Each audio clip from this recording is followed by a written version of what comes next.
नमस्कार, मैं संतोष शर्मा। दोस्तों, जो दिल्ली के लिए जो पदयात्रा निकली थी वसई से निकली थी और फ़िलहाल हम जो है कि दिल्ली पहुंच चुके हैं। जंतर मंतर का ये एरिया है, यहाँ पे हमारी पदयात्रा जो है कि यहाँ पहुंच चुकी है और आप देख सकते हैं कि यहाँ पे धरना प्रदर्शन शुरू हो चुका है। और जो दिल्ली के लिए जो वसई विरार में जो हो रहे भ्रष्टाचार के ख़िलाफ़ में ये वसई से जो पालघर डिस्ट्रिक्ट है वहाँ से पदयात्रा निकली थी दिल्ली के लिए। और फिलहाल ये पदयात्रा जो है कि दिल्ली पहुंच चुकी है। और जैसे कि हमने आपको बताया था कि और भी कई लोग हैं जो इस पदयात्रा में जुड़ना चाहते थे, लेकिन सक्षम न होने के वजह से, पैदल चलने में सक्षम न होने की वजह से वो डायरेक्ट दिल्ली में जुड़ने वाले थे, तो वो हमारे साथ में जो है कि जुड़ चुके हैं। आइए उनसे हम जानते हैं कि आखिर उनको इस यात्रा में जुड़ने की क्या कारण और क्या परेशानी है, किस चीज़ को लेकर के वो इस दिल्ली पदयात्रा में जो है कि यहाँ दिल्ली पहुँचे हैं। तो सबसे पहले तो आप अपना नाम बताइए। हरीश चंद्र शर्मा।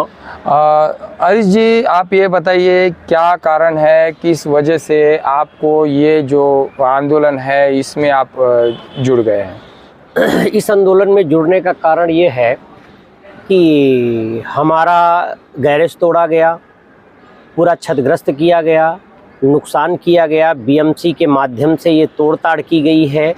बीएमसी में दयानंद मानकर को हम जाके मिले तो उन्होंने कहा ये गलती से टूट गया। ये कंस्ट्रक्शन टूटने के पहले, तोड़ने के पहले आपको कोई भी सूचित सूचना, नोटिस या कोई सूचना नहीं है, कोई नोटिस नहीं है, कोई कुछ भी नहीं है।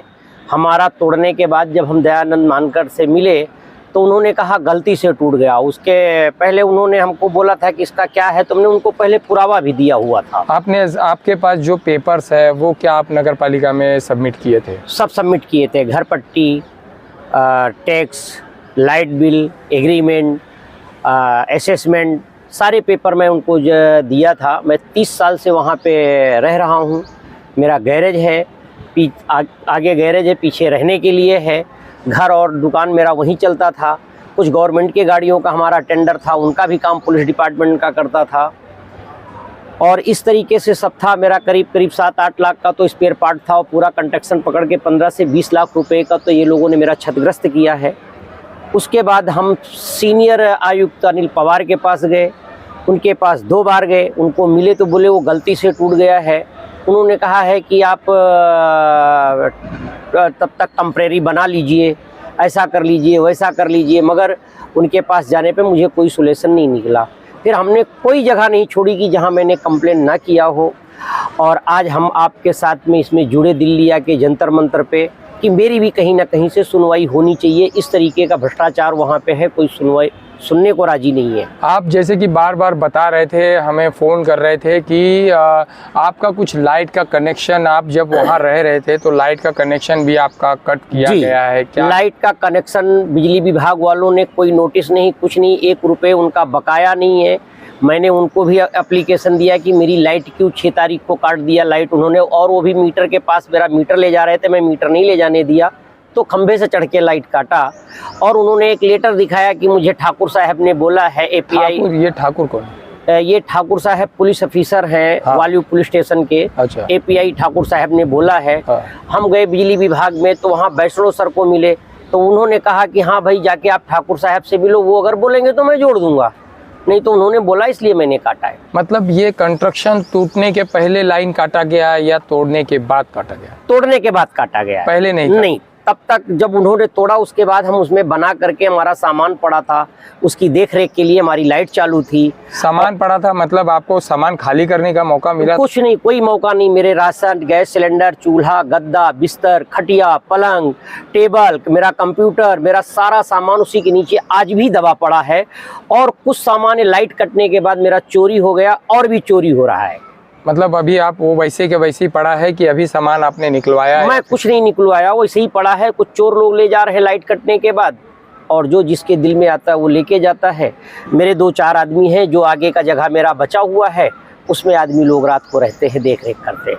उसके अलावा भी लोग धमकी देने आते हैं, रात को धमकी देने आते हैं, दिन को धमकी देने आते हैं कि भग जाओ यहाँ से, नहीं तो खैर नहीं होगी, इस तरीके की सारी इसलिए वो सब सोच करके मैंने काफ़ी पुलिस कमिश्नर बस मीरा भाईंदर में भी हमने एप्लीकेशन दिया हुआ है कि ऐसा ऐसा मेरे साथ मेरे जान माल का खतरा हो सकता है। पुलिस स्टेशन में देने के लिए गए तो उधर एक मोरे साहब थे, उन्होंने बोले नहीं ये जाओ बिजली विभाग जाओ, मेरा काम नहीं है। पुलिस स्टेशन में वालू में कोई सुनवाई नहीं, कोई एप्लीकेशन नहीं लेने को तैयार है। 2 एप्लीकेशन मैंने उनको दिया है पहले, उसके बाद कोई भी कंप्लेंट करने जाओ तो नहीं, 112 पे फ़ोन करते हैं, पुलिस आती है, उनसे हाथ मिलाती है, हमको दम डाटी देती है, चली जाती है। वहाँ पे जो कंस्ट्रक्शन का जो व्यवस्था है वो कितने लोगों का कंस्ट्रक्शन वहाँ एक साथ तोड़ा गया था? हम 2 आदमी का तोड़ा गया, एक हमारा हरिश्चंद्र शर्मा का और एक गंगाराम प्रजापति का। मतलब दोनों का डिस्टेंस कितना है? कोई डिस्टेंस नहीं, बाजू बाजू में है। बाजू बाजू में जी। तो दोनों का तोड़ दिया बीच गया। में एक गाला है, बस दोनों का तोड़ दिए। तो आपके अगल बगल में और भी कोई गाले हैं?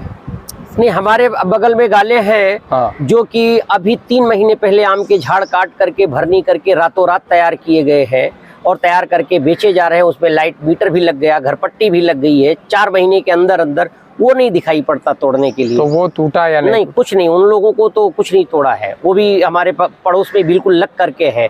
हम सर्वे नंबर 36-1 में हैं और वो सर्वे नंबर 38 है। तो आप समझ सकते हैं कि जो व्यवस्था वसई विरार की जो व्यवस्था है उसी ऐसे सभी की मुद्दे अलग अलग है और सभी के बारे में हमने आपको बार बार अवगत कराया है। तो ऐसे ही सारे विषय जो है कि लोगों के हैं। वसई विरार की जो कानूनी व्यवस्था है वो बहुत बिगड़ चुकी है। कानून की अगर हम बात करें तो किसी भी तरह का, जैसे कि इन्होंने बताया कि हम कंप्लेन को लेकर के वहाँ जब जाते हैं कंप्लेन करने के लिए तो कंप्लेन नहीं होती है, तकरार नहीं होती है, सुनवाई नहीं होती है। इसी सारे चीज़ों को लेकर वसई से जो है कि दिल्ली के लिए पदयात्रा निकाली गई थी और 7 लोगों की टीम थी जो कि वसई से निकले थे और 1 महीने के बाद 1 महीने का समय लगा और कैसे भी करके बीच में तूफ़ान, बारिश, गर्मी हर चीज़ को झेला गया और फ़िलहाल में जो है कि दिल्ली पहुँचे। ऐसे में जो इन्होंने बताया कि जो कमिश्नर साहब ने कहा कि गलती से टूट गया और वही शब्द जो है कि एएमसी जो दयानंद मानकर रिटायर हुए उन्होंने भी यही कहा कि वो गलती से टूट गया।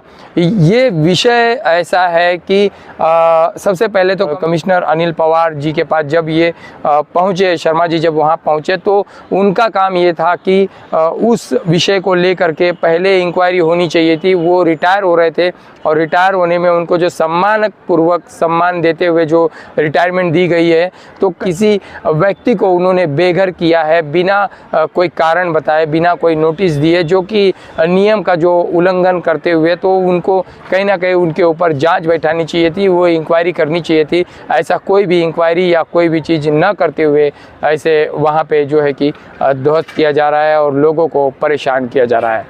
मैं संतोष शर्मा, जय हिंद, जय महाराष्ट्र।